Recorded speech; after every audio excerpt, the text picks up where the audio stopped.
नमस्कार मित्रांनो, आज या मालिकेमध्ये आपण पाहणार आहोत मीर आणि अबीरचा पूर्ण क्लास आता लपाछपी खेळत असतात आणि ओवी आता बरीच लांब अशी जाऊन लपलेली असते. असतो तो ओवीच्या मागावरच असतो. ही कधी एकटी सापडते आणि हिला कधी उचलतो. सुद्धा ओवीच्या मागे मागे येतच असते, कारण कुणी कुठे हरवायला नको म्हणून सावलीचं लक्ष असतंच. आता ओवी म्हणून ओरडत तिच्या जवळ येते की इकडून पटकन धप्पा कसं केलेलं असतं आणि ओवी आउट म्हणून नाचायला लागलेलं असतो आपला अबीर. म्हणते टीचर मी तुमच्यामुळे आउट झाले ना, त्याने तुमच्यामुळे मला पकडलं. सॉरी मला खरंच माहित नव्हतं तुम्ही खेळताय म्हणजे. आता लक्ष ठेवूनच असतो. सावली म्हणते अरे बाळा, तो वहिनींचा फोन आहे. अगं तुझ्या काकूंचा फोन आहे ना, घे बरं फोन. काकू बोल की. ओवी बाळा पोहोचलीस का गं नीट? व्यवस्थित आहे ना सगळं? खेळतोय, फार मजा येते आणि लपाछपी खेळतीये मी.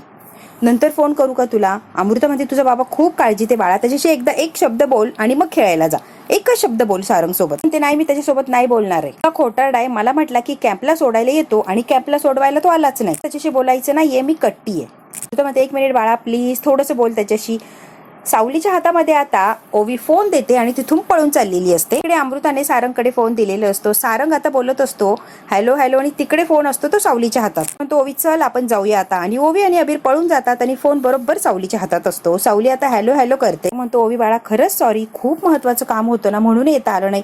खरंच सॉरी, तू समजून घे ना बाळा. सारंग फोनवर बोलत असतो. हे तिकडून ओवी ऐकत असते. ओवी नसते ऐकत. ओवी समजून सारंग बोलतो, पण खरं तर ही सावली ऐकत असते. फोनवर सावली असते ना. तुझ्या बबलू काकाला विचार, मी खरं खोटं कधी बोलतो का?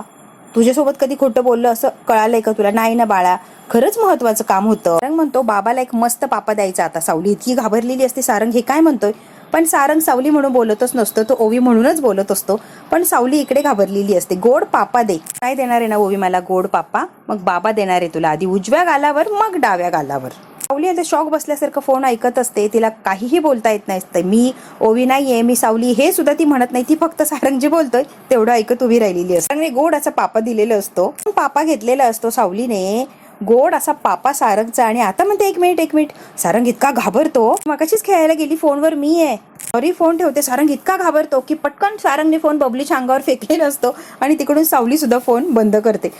बबलूला कळतच नाही सारंगने इतके शॉकने फोन का फेकला. आता घाईघाईने गेलेला असतो. बबलू म्हणतो बघितलं का, म्हणून फोनवरून पापा द्यायच्या नसतात. आता अमृतालाही कळत नाही यांचं काय चाललंय. असं चटके देतो. हो का बबलू? आता तिच्याच गालांना हात लावून बघते की सारंगने गोड पापे मलाच दिले. आता स्वतःला सावरते आणि तिथून निघून गेलेली असते.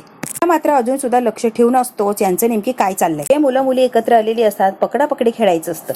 लपाछपी झालेली असते. आता पकडापकडी खेळायची असते. मस्त धम्माल करत असतात. पहिलं राज्य कोणावर, आता कोणीतरी राज्य घेतलेलं असतं, बाकी आता पळत सुटलेले असतात. तो ओवी थांब ग, इकडे आहे, तुला काहीतरी बोलायचं. मीर आणि ओवी त्या मुलांच्या पासून जरा साईडला आलेले असतात. त्यांना काहीतरी महत्वाचं बोलायचं असतं. काहीही करून सारंगला कॅम्पला बोलवायचं यासाठी ओवी आणि अबीर धडपड करत असतात आणि त्यासाठीच त्यांचा प्रयत्न चाललेला असतो. बाबांशी का बोलत नाही ग, वेडी आहेस का तू? बोलायचं की बाबांशी. बुद्धू, मी जर बाबाशी चांगली बोलली असते, त्याला कळालंच नसतं मी त्याच्यावर रागवलीये. तुला कळतंय का? बोलले नाही म्हणजे त्याला कळालंय की मी रागावलीये, बरोबर ना? कळणार मी रागवली, रुसली, चिडली, सगळे काम धंदे सोडणार आणि ते मायशी बोलायला तो येणार म्हणजे येणार. बघ तू, माझा बाबा येणार मला भेटायला. बाबा ओवी, काय डोकं असतं का तुझं? सॉलिड डोकं या, सॉलिड. तो हुशार आहे तू, हुशार. मग आहेच मी हुशार. कोणाची मैत्रीण आहे? बोल. म्हणतो माझी. तुझी नाहीये रे, माझीच मैत्रीण आहे. मी कोणाची मैत्रीण नसते. ओवी आणि अबीर मध्ये आता धिंगाणा मस्ती सुरू झालेलं असतं. अबीर आता ओवीच्या मागे पळालेलं असतं. फिरवतात ना म्हणून पोरींच्या नादी लागायचं नसतं. अबीर आता डोकं पकडून बसलेलं असतो. ही मला उल्लू बनवून निघून गेलीये ना. मात्र मागं लागलेली असते. ओवी पुढे पळत असते आणि तिच्या मागे अबीर असतो. ती आता काहीतरी करून आलेली असते काम आणि आता मुलांना एकत्र करत असते. आवाज येत असते. मुलं खेळायच्या नादात इतकी मग्न असतात की ते आवाज देत नसतात. दुसऱ्या बाजूला व्यंकटेश असतो. व्यंकटेश म्हणतो सावली. आता व्यंकटेश बरोबर बोलायला सावली गेलेली असते. त्याची सगळी व्यवस्था उत्तम झाली. आता आपण जेवायला गेलो तरी चालेल. आणि यायचंय मग बघ कसं जेवणावर ताव मारतात ते. आता आपण जेवायला जायला काय हरकत नाही. सावली म्हणते व्यंकटेशजी, यांना भूक लागते की नाही? आल्यापासून काय खेळताय तुफान, यांना थांबायचं नावच घेत नाहीये. प्लस ती कशाला आली दमायला? ती काय दमत बिमत नसतात, फुल एन्जॉय करणार ती. तरी आणि गुरुकुलमध्ये कोंडून नसतात. आता मोकळं येते, मोकळ्या वातावरणात खेळताय ना, काय खेळायचंय तेवढं खेळू दे, काय धमाल करायची ना तेवढी धमाल करू दे. सावली म्हणते हो ना व्यंकटेशजी, अगदी बरोबर बोल. मोठं मोकळं मैदानी म्हटल्यावर हुंदडणार ना, हुंदडायला आली तर हुंदडू दे की. सावली म्हणते हो म्हणते बाबांचा फोन आहे, मी आलेच. आता सावली जगन्नाथजींचा फोन असतो म्हणून जरा बाजूला जाते. आजी म्हणतात पोहोचला ना व्यवस्थित? प्रवास कसा झाला? प्रवास खूप छान झालाय बाबा. सांगू का, व्यवस्थित पोहोचलोय आम्ही आणि खूप छान आहे बाबा. इथे सगळं सुंदर जागा आहे बाबा. इतकी आवडली ना जागा, तुम्हाला काय सांगू ना. इतकी जागा आवडली ना, आल्यापासून खेळताय, खाणं पिणं काहीच नाही, फक्त खेळ सुटलीये. अजिबात काळजी करू नका. जगन्नाथजी म्हणतात सावली जर काही लागलं तर रिसॉर्टच्या मालकाचा नंबर पाठवलाय, कॉन्टॅक्ट करायचं, कळतंय का? कुठे दे बरं जरा. तू कसला हाताला येतोय बाबा, खेळायला सुटलेत ते अजिबात, माय सुद्धा हाताला येत नाहीये पोरं. जगन्नाथजी म्हणतात सगळ्या स्टाफला सुट्टी दिली, त्यांनाही तेवढंच फ्रेश वाटेल ना. आता गुरुकुल एकदम मोकळं झालंय, तिथे कोणीच नाहीये, त्यांना सुट्टी दिली, एकही दिवस सुट्टी नसती बिचाऱ्यांना. म्हणून परत आलो की मग कुणाला सुट्टी मिळणार नाही, आता काय सुट्टी द्यायची तेवढी देऊन घ्या असं विचार करत होते. गुरुकुलमध्ये नवीन बॅच चालू करायची का बाबा? गुरुकुलाची बॅच नक्कीच वाढू. मी तर असा एक विचार करतोय ना सावली, गुरुकुलाच्या जागेमध्ये कला महाविद्यालय सुरू करू आपण. मोठी अशी कला महाविद्यालय सुरू करण्याचं माझ्या डोक्यात आहे. गीताबरोबर इतर कला सुद्धा शास्त्र शुद्ध पद्धतीने मुलांना अवगत करता येईल, शिकता येईल. आपली जी आवड आहे त्या आवडीकडे त्यांना वळता येईल. बरोबर आहे की नाही? खूप आनंद झालेला असतो. खूप चांगली आयडिया आहे बाबा, मला खरंच आवडली. तुम्ही जी आयडिया दिली ती खरंच मला आवडली. या सगळ्या गोष्टीचं जुळून आल्या तर या मुलांना खूप मोठा फायदा होणार आहे बाबा. खरंच खरंच खूप छान आयडिया दिली तुम्ही. सावली सगळ्या गोष्टी बाजूला ठेवा, तर मी काय सांगतोय ते शांतपणे ऐका. मला कळलंय, तिला तुम्हाला कळलंय की तू परत आलीस, हो ना सावली? त्यांच्यापासून तुझी ओळख लपवत होती त्यांनाच आता कळलंय, बरोबर ना? लपून राहतीये. नव्यानं तुझ्या आयुष्याची सुरुवात का करत नाहीये तू? शो तुझे रेकॉर्डिंग का सुरू करत नाही? एवढी गायिका आहे तू सुंदर, मग तुझे कार्यक्रम तू का बंद केलीये? परत तुझी गायकी सुरू कर आणि परत कार्यक्रम सुरू कर. दैवी आवाज लोकांपर्यंत पोहोचायला हवाय सावली. इतकं सुंदर तुझ्या गाणे गाण्याचं कलागुण आहे, ते असे दाबून का ठेवतेस? तू करत जा की शो गाण्याची. बाबा अजिबात नाही. का ग सावली, नाही का म्हणतेस तू? म्हणते प्लीज बाबा या विषयावर नंतर कधीतरी बोलूया ना, आत्ता बोलणं गरजेचं आहे का? सांगा बरं बाबा. ऐकून घे ना ग. नाही बाबा, जोवर माझ्या मागे लागलेले गुंड कोण होते, काय होते, कुणी पाठवलं, या मागचा मास्टर माइंड कोण आहे हे कळत नाही तोपर्यंत मी कुणाच्याही समोर येणार नाही. मला अबीरची काळजी घ्यायला लागणार आहे. मला माझ्या मुलासाठी सगळ्यांपासून लपून राहायचं, मला समोर यायचं नाहीये बाबा. जोपर्यंत मास्टर माइंड कळत नाही तोपर्यंत मी स्वतःची ओळख सगळ्यांना दाखवणार नाही. कार्यक्रम वगैरे तर काहीच करणार नाही. एकदा अबीरची सिक्युरिटी मला कळाली की आता कोणी नाही त्याला काही करू शकत, मग माझी ओळख मी नक्कीच दाखवणार. तोपर्यंत बाबा आपण शांतच बसूया प्लीज बाबा. एवढं माझं ऐका तुम्ही, नंतरचं नंतर बघूच या की. जगन्नाथजी म्हणतात अगं सावली ऐकून तरी घे. सावली काहीच ऐकायला तयार नसते. त्या चुकीमुळे तुमचं आणि अबीरचं आयुष्य धोक्यात नाही टाकायचंय, कळतंय का बाबा? ठीक आहे बाळा, तुझी जशी इच्छा तशी. आता बाबा तुम्ही तुमची काळजी घ्या, तू सुद्धा अबीरची आणि तुझी काळजी घे. दोघांनीही आता फोन ठेवलेला असतो. जगन्नाथजी फोन बंद करतात आणि विचार करत असतात.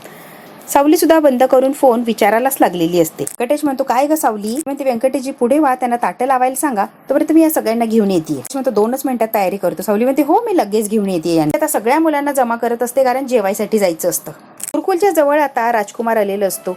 राजकुमार येतो आणि ते गुरुकुल नीट पारखून बघत असतो. त्या गुरुकुलाचा पूर्ण अभ्यास करत असतो. गुरुकुलला सावलीचं नाव दिलंय आणि राजकुमार विचार करत असतो की सावलीचं नाव का दिलंय? त्या मुलीचं नाव सोडून सावलीचं नाव का दिलंय या गुरुकुलला? या राजकुमारला आता प्रश्न पडलेला असतो. जगन्नाथजीने स्वतःच्या पोरीचं नाव सोडून सावलीचं नाव का दिलं? त्या बापाचं खोटं प्रेम. पुढे कैलासवासी नाही, काय नाही काय नाही. ह्या जगन्नाथ आहे ना येडाचे. अर्थ नाहीये, कैलासवासी नाहीये म्हणजे असं शक्य आहे? त्यांना तशी घोडचूक करणार नाही. इथे तो स्वतःची समजूत काढत असतो. असं पण असू शकेल की सावली या जगात नाहीये, हे जगन्नाथला माहितीच नाहीये. परत कधीतरी सावली माघारी येईल या आशेवर जगन्नाथ अजूनही आहे आणि म्हणूनच त्यांनी कैलासवासी स्वर्गवासी असं काहीच लिहिलेलं नाहीये. जगन्नाथला माहितीच नाहीये सावली या जगात नाहीये. राजकुमार आता हसत असतो. राजकुमार आता दोन्ही अँगलने विचार करत असतो. आता लगेच म्हणतो राजकुमार असं पण असू शकतं ना सावली जिवंत आहे. तेवढ्यात काय त्या माणसाने फोन म्हणजे आवाज दिलेला असतो. सर सगळेच क्लिअर आहे सर, कुठेच काही फॉल्ट नाहीये. खिल असतो तो आता पेपर वाचून दाखवत असतो राजकुमारला. जुनी जी अट घातली आहे ना पेपर तयार करताना, त्यानुसार या जागेवर हक्क सांगता येऊ शकतोय आपल्याला. त्यात आपलीच बाजू वरचढ ठरणार. राजकुमार दात खात असतो त्या वकिलावर. जागा माझी आहे, सावली बिवलीची नाही आहे, लक्षात ठेवायचं.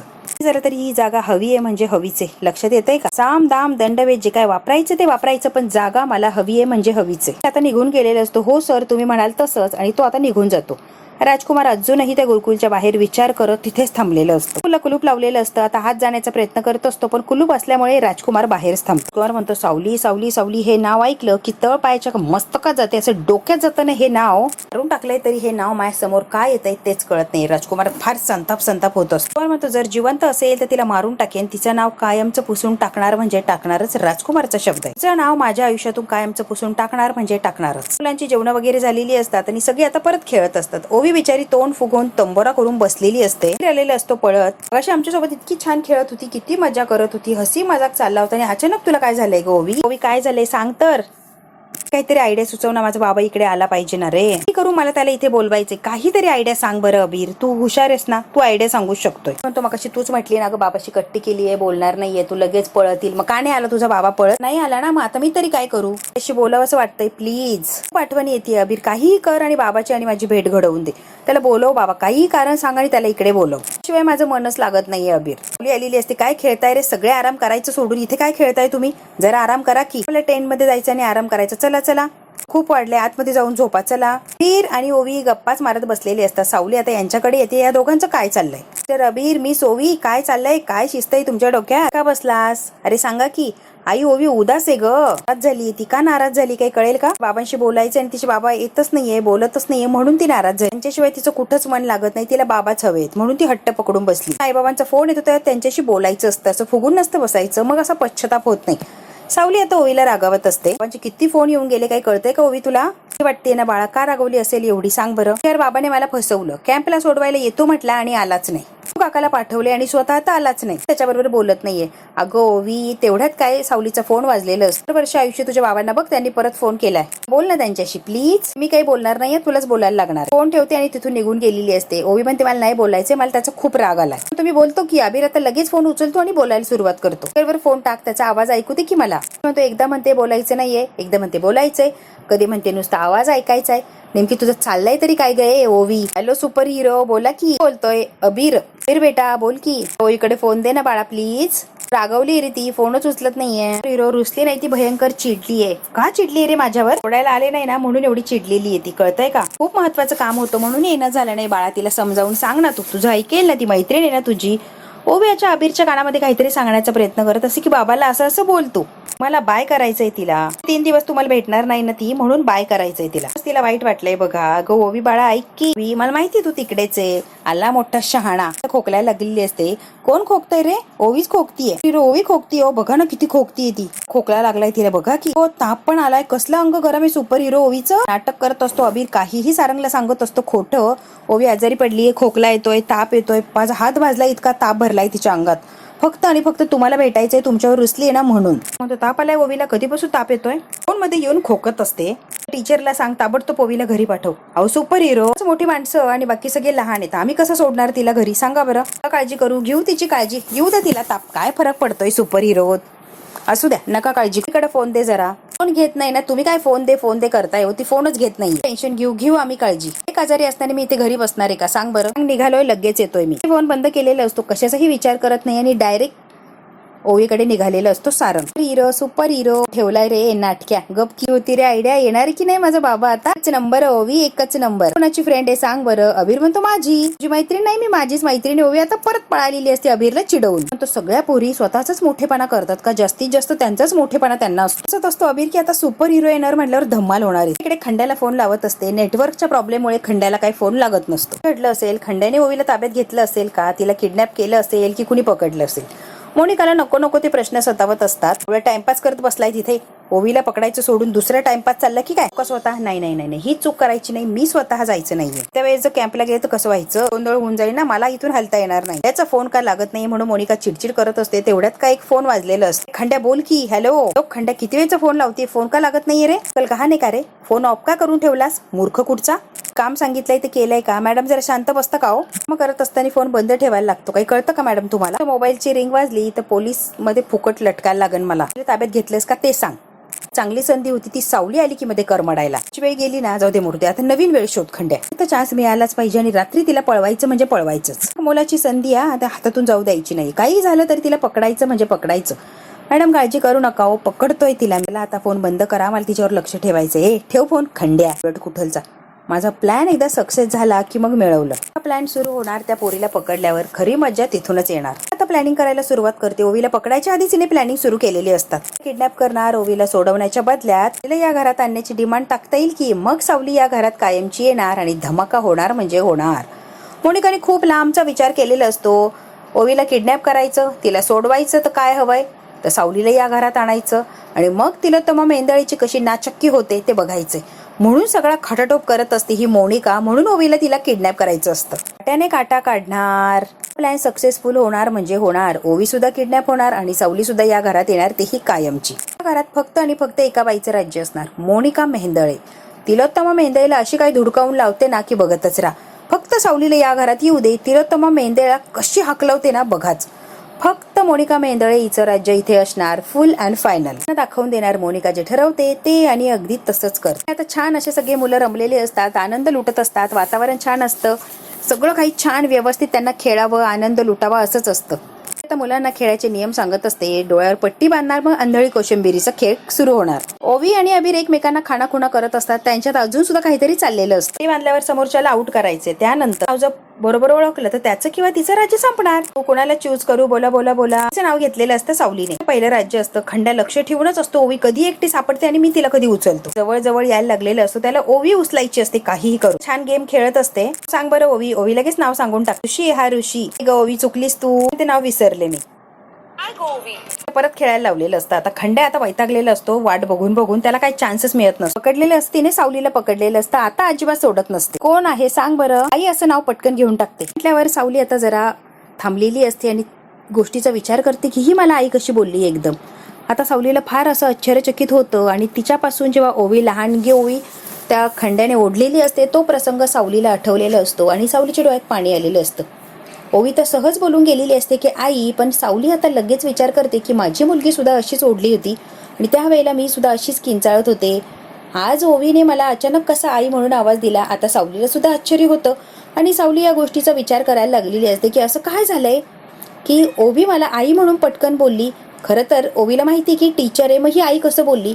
सावलीच्या मनात असंख्य असे प्रश्न निर्माण झालेले असतात, आणि सावलीला खूप खूप विचार पडलेला असतो, हे असं कसं झालं. पण सावलीला एका गोष्टीचं दुःख सुद्धा असतं. माझी जर मुलगी असती आज तर ती ओवी एवढीच असती, आणि ओवी सारखंच तिने मला आई म्हणून आवाज दिला असतो. सावलीच्या मनात कुठेतरी असं वाईट वाटलेलं असतं, डोळ्यातून पाणी येतं, आणि सावली आश्चर्यचकित होऊन या ओवीकडे बघत असते, जणू काही तिचीच मुलगी समोर आली असं सावलीला क्षणभर वाटलेलं असतं. आणि सावली सारखा तोच विचार करत तिथे थांबलेली असते. मित्रांनो, आता अबीरने विचारलं की ओवी कोण आहे सांग, तेव्हा एका मिनिटात कशाचाही विचार न करता आई असं बोललेली असते आपली ओवी. बघू आता ती आई का म्हटली, याचं उत्तर सावलीला काय देणार, आणि ओवी जे उत्तर देणार आहे तर सावलीला पटणार का, हे जर बघायचं असेल तर बघायला लागणार आपल्याला पुढचा भाग. हा भाग इथेच संपतो. व्हिडिओ आवडल्यास लाईक, शेअर, सबस्क्राईब नक्की करा. धन्यवाद मित्रांनो.